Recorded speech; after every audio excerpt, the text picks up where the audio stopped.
আপনার সাথে একটা প্রশ্ন। আচ্ছা ঠিক আছে, আপনি 5 লাখ টাকা। আচ্ছা আচ্ছা, সবার জন্য আপনি এখনো না না যে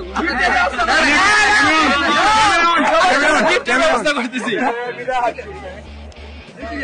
আচ্ছা, সবার জন্য বোনাস দেওয়া হবে আপনি কথা আপনি বলে অ্যানাউন্স করে দেওয়া হবে। আচ্ছা, অ্যানাউন্স করে দেওয়া হবে। আচ্ছা, 2 লাখ টাকা। আচ্ছা 2 লাখ টাকা।